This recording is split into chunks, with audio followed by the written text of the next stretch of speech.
amalan pasca tahajud. 1, 2, 3. Kita batasi dengan 3 poin utama dulu. Awas hati-hati ya. Materi ini bukan hanya penting untuk sesuai amalan Nabi, tapi nanti ada beberapa keistimewaan ketika Anda bisa amalkan itu semua. Yuk kita mulai bahasan pertama. Istighfar. Memperbanyak istighfar. Kedua doa. Dan ketiga rehat sejenak. Jadi ada ahli surga yang punya kebiasaan di bumi. Ada ahli surga yang punya kebiasaan di bumi. Kalau Anda ingin lihat ahli surga spesial sedang ada di muka bumi, lihat orang yang rajin tahajud, yang pasca tahajud salah satunya dia perbanyak istighfar kepada Allah Subhanahu wa taala. Ini poinnya. Jadi, maaf, setelah selesai tahajud, Anda salam kanan, kiri, selesai kemudian witirnya, ada peluang nih amal lagi. Ya. Jangan langsung istirahat. Walaupun cuma 1 kalimat. Jeda sebentar. Hadirkan ketenangan setelah ibadah. Syukuri itu semua. Setelah itu baru kemudian Anda kondisikan hati untuk bisa mendekat kepada Allah. Baru Anda ungkapkan kalimat Astaghfirullahaladzim. Astaghfirullahaladzim. Astaghfirullahaladzim. Alladzi la ilaha illa huwal hayyul qayyum wa atubu ilaih. Astagfirullah, astagfirullah, astagfirullah. Nah, disinilah teman-teman 2 hal bisa kita kerjakan. Sekarang kita bicara bagaimana cara beristighfar seperti diisyaratkan Al-Quran ini. Kita ambil bagian pertama. 1. Awas hati-hati, karena ini peluang diampuni dosa cukup besar di sini. Dan seketika Allah yang mengampuni. Seketika Allah langsung yang mengampuni. Jadi ada orang yang ketika istighfar di waktu sahar, seketika diampuni oleh Allah Subhanahu wa taala. Bagaimana caranya? Mari kita lihat.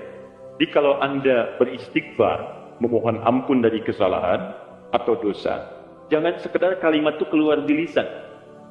Hanya formalitas, ya Allah ampuni saya, ampuni saya. Setiap kalimat yang disampaikan dalam Al-Quran, ingat baik-baik, ataupun dalam hadis, itu selalu diistilahkan dengan zikir namanya. Zikir. Ingat baik-baik ya, setiap kalimat kebaikan yang diungkapkan di lisan itu selalu diistilahkan oleh Quran dengan zikir. Misal, tadi yang astagfirullah, subhanallah, alhamdulillah yang kita kerjakan ba'da salat, kita kan ba'da salat kita kerjakan astagfirullah kan, istighfar kan? Baik ya, di hadis Muslim nomor hadis 591. Ya, Nabi kemudian mengucapkan astagfirullah, astagfirullah, astagfirullah. Allahumma antas salam, minkas salam, tabarak ya dzal jalali wal ikram. Di hadis Muslim nomor hadis 593 kemudian mengatakan la ilaha illallah wahdahu la syarika lah, lahul mulku wa lahul hamdu wa huwa 'ala kulli syai'in qadir. Baru setelah itu subhanallah, alhamdulillah, Allahu akbar. Zikir ini disebut zikir di Quran. Di Quran surah keempat ayat 103. Paling kanan sebelah atas, agak sedikit ke tengah. Lihat kalimatnya. Fa idza qadaitumus sholata fadhkurullaha. Kalau Anda tuntas mengerjakan salat, segeralah berzikir kepada Allah Subhanahu wa taala. Nah, apa itu zikir? Zikir itu bukan sekedar kalimat yang diungkapkan. Tapi zikir secara bahasa saja sudah mengandung arti sesuatu yang teringat. Sesuatu yang dirasakan. Ingat dan dirasakan. Di ketika Anda beristighfar, tadi ingat baik-baik. Ingat kesalahan, dosa yang dilakukan. Minta ampun atas kesalahan dan dosa yang dilakukan. Kalimatnya disebut dengan zikir. Zikir berarti ingat dan merasakan. Jadi begitu Anda mengatakan, ya Allah astagfirullah, ampuni saya, Anda minta ampun, berarti ada dosa yang dikerjakan. Ingat dosa apa yang Anda lakukan sampai Anda mengatakan ampuni saya. Ini bukan cuma di lisan. Jadi begitu Anda istighfar, itu enak Pak, di keheningan malam, saat tidak banyak suara bising, dan Anda menyadari kesalahan Anda pada saat itu. Begitu air mata Anda jatuh, tumpah saat itu. Kemudian kalimat yang Anda rasakan seketika ampunan dari Allah itu turun kepada Anda. Itu yang pertama mesti Anda lakukan. Jadi begitu selesai tahajud, ingat-ingat, perbanyak istighfar. Hatinya nyaman. Setelah ketenangan itu ada, saya agak cepat, baru masuk ke nomor 2. Apa nomor 2 itu? Ini yang saya maksudkan. Awas kalimatnya hati-hati. Memperbanyak doa kepada Allah Subhanahu wa ta'ala. Dan inilah doa yang paling cepat diijabah diantaranya oleh Allah Subhanahu wa ta'ala. Doa yang dipanjatkan di keheningan akhir sepertiga malam, menjelang fajar, dalam keadaan pasca istighfar, bahkan langsung dikatakan di hadis qudsi, jika Anda meminta, maka tidak akan pernah ditolak. Siapa yang meminta, aku berikan. Siapa yang berdoa, aku kabulkan. Siapa yang istighfar, man istaghfara li ghafartu lah, aku ampuni semua dosa-dosanya. Aku ampuni semua dosa-dosanya. Anda bayangkan. Nah, setelah itu, dosa diampuni, tenang ada, tinggal Anda memohon kepada Allah. Siapa yang meminta, aku berikan. Siapa yang berdoa, aku kabulkan. Itu janji Allah di hadis qudsi. Dan hadis qudsi ini diriwayatkan langsung oleh 30 orang sahabat senior di tabaqah pertama, tingkat pertamanya. Dia yang menerima dari Nabi itu hampir semua sahabat yang senior, 30 orang. Anda minta tuh di kesempatan. Mungkin inilah waktu yang doa-doa Anda yang dulu itu mungkin belum terkabul. Anda diminta berada di waktu itu. Kalau sudah diberikan waktunya Anda tidak minta, Anda butuh waktu apa lagi? Ayo, yang katanya mohon kepada Allah minta keturunan terbaik, rizki terbaik, pasangan terbaik, ya perilaku yang baik, waktu ini. Nah, apa doa di antara yang dimohonkan? Ini saya tunjukkan ada di Abu Daud, nomor hadis 1427. Kemudian di At-Tirmidzi, nomor hadis 3566, 3566. Imam At-Tirmidzi di antara yang mendawamkan malamnya tahajud.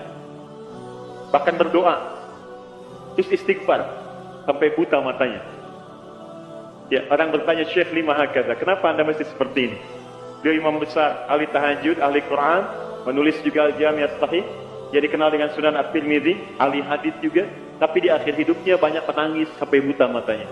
Ditanya kenapa sampai begini, kata beliau, saya khawatir dan takut ketika diwafatkan dan menghadap kepada Allah belum cukup bekal saya dipandang oleh Allah Subhanahu wa taala. Ada seorang imam sampai menangis mata buta. Ditanya kenapa, takut saat pulang bekal belum cukup. Ya, coba lihat kita, imam bukan, makmum kadang-kadang, cita-cita masuk surga, surganya Firdaus bersama Nabi lagi. Berapa amalannya dibandingkan dengan orang-orang soleh terdahulu? Paham? Baik. Kemudian ada juga di An-Nasa'i. Kalau At-Tirmidzi nama aslinya bukan At-Tirmidzi, nama aslinya Muhammad. Muhammad tinggal di Tirmidz, dikenal dengan At-Tirmidzi. Beliau hafal 500.000 hadis. Ya, dan hafalnya lancar sekali, ringan mengucapkan, lunak menyebutkan. Sampai kata Syekhul Islam Ibnu Qayyim Al-Jauziyah mengatakan, kalau dulu ada Nabi Daud bisa melunakkan besi dengan tangannya, maka ini Abu Daud bisa melunakkan hadis dengan lisannya. Baik, tadi At-Tirmidzi sudah. An-Nasa'i nomor hadis 1747. 1747.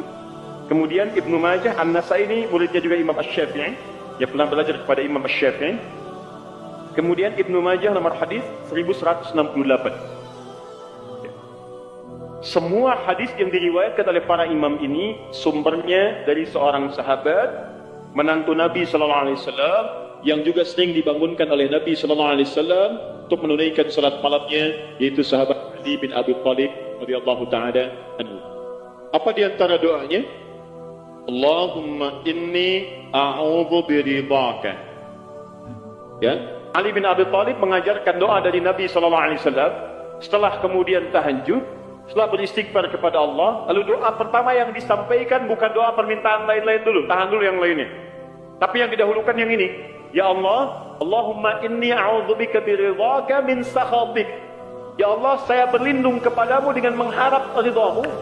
Jauhkan saya, ya Allah, jauhkan saya dari segala apa yang engkau murkai.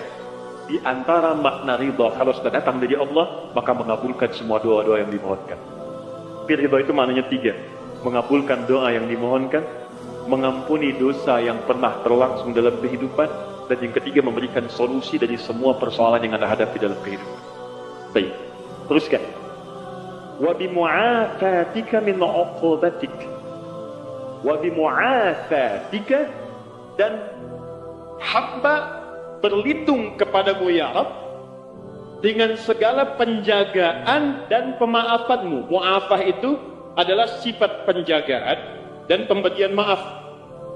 Anda dijaga oleh security, terjaga, nyaman Anda.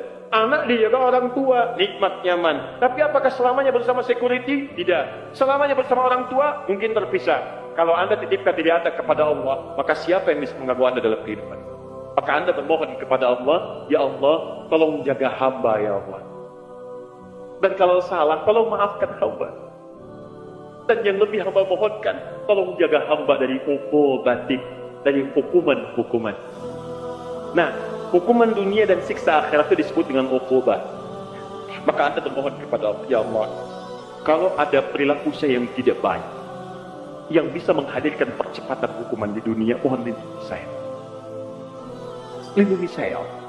Karena Anda tidak tahu sedang mengerjakan apa yang mungkin Allah murka dengan Anda.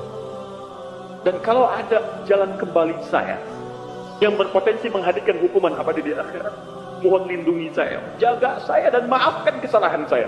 Karena kalau cuma dijaga nggak ada pemaafan, masuk juga ke situ. Tapi ketika Anda dimaafkan dari kesalahan-kesalahan Anda, dijaga oleh Allah ketika saat itu, maka nikmat yang Anda peroleh pada saat itu. Paham ya? Nah, maka ini kalimat setelah itu Anda puji Allah. La ukhsi sana'an 'alaik. Ya Allah, saya tak mampu menghitung kebaikan, kemuliaan dan pujian darimu. Karena itu pujian yang disampaikan karena kebaikan berlimpah yang tak terukur, yang tidak terukur. Seakan-akan Anda katakan, ya Allah, Engkau sudah banyak berbuat baik kepada saya, ya Allah. Saya nggak bisa menghitung, ya Allah. Saya nggak bisa menghitung. Anta kama asnaita 'ala nafsik, hitungannya sesuai dengan apa yang kau hitung saja. Saya tak mampu menghitung. Tapi mohon ya Allah, di balik segala kebaikan yang tak terhitung itu, saya minta kepadamu ya Allah, tolong jaga saya ya Allah dari segala hukumanmu, dan tolong ridhoi saya dan jaga saya ya Allah dari segala hal-hal yang mengundang murka. Itu yang paling. Nah, sejak saat itu, insya Allah Anda akan dijaga dalam kehidupan harian Anda. Setelah itu silahkan bebas mau minta masalah dunia. Ya Allah, besok saya mau ujian, ya Allah, mohon mudahkan ya Rabb. Yang ketiga, ingat setelah tadi istighfar, kemudian berdoa. Setelah itu rehat sejenak untuk persiapan subuh. Jadi begitu sudah istirahat sejenak, nanti begitu subuh segar kembali kita. Segar, enak, nyaman. Begitu Allahu Akbar, subuh sudah siap. Ya, kalau wudhu batal, perbaiki wudhu. Kalau tidak, kita sudah dalam keadaan tenang. Boleh. Sandaran. Nah, itu sunnah. Ketika Anda melakukan itu karena petunjuk hadis, maka Anda dapat pahala. Paling enak. Tidur dapat pahala. Anda bayangkan. Sandaran dapat pahala. Itu paling indah. Nah, saya pernah lakukan ini, teman-teman sekalian. Itu waktu di pesantren tuh. Ya, malam ke masjid. Kalau ujian orang ke kelas, kadang-kadang dia ke kelas sampai larut malam, saya ke masjid. Bawa buku juga kita. Ya. Kemudian malamnya sholat. Ya, kemudian setelah itu kita istighfar, berdoa, minta. Ketiduran terus sebentar. Ya, kalau ke masjid itu kenapa ketiduran di masjid paling enak? Karena menjelang subuh pasti orang ke masjid semua kan? Pasti bangun tuh. Baik. Hampir setiap saya tertidur itu, lo bermimpi kerjain soal, bangun lagi, alhamdulillah, sholat. Begitu masuk ruangan ujian, soalnya persis seperti yang dilihat tadi malam. Itu selesai. Setelah satu kali dibagikan, begitu dibagikan kayak semalam nih. Ya, saya isiin aja tuh. Begitu selesai bagikan, saya selesai mengerjakannya. Saya bilang, saya selesai Pak. Selesai katanya. Kan baru saya bagi, tapi saya selesai. Diambil oleh beliau, dilihat. Nah, sementara ke depan dulu nak ya. Kamu duduk di depan di sini, tolong lihat teman-teman yang sedang mengerjakan ujian, Bapak beresin administrasi dulu. Selesai. Tapi itu nyaman. Enak gitu ya.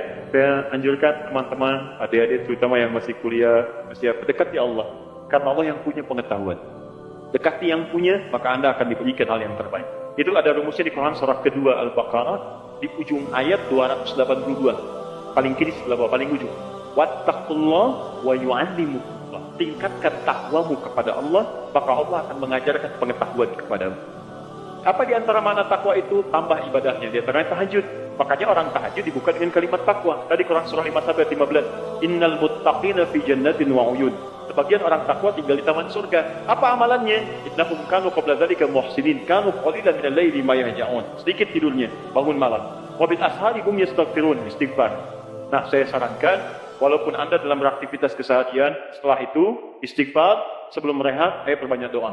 Doa, maaf ya maaf, sekali lagi. Kalau di pekerjaan ada kesulitan, minta saat itu. Di rumah tangga ada masalah, minta saat itu. Ya, dalam kehidupan ada persoalan, minta saat itu. Walaupun tidak ada apa-apa dalam kehidupan dunia, minta surga terbaik yang di akhirat. Maka ini di antara sunnah. Setelah Anda kerjakan itu, saya katakan kepada Anda, insya Allah akan terjadi perubahan dalam hidup Anda minimal di hari itu. Gak percaya silakan. Saya akan coba, ini Allah saya katakan. Silakan coba, bedakan rasanya, rasakan bedanya, dan pasti akan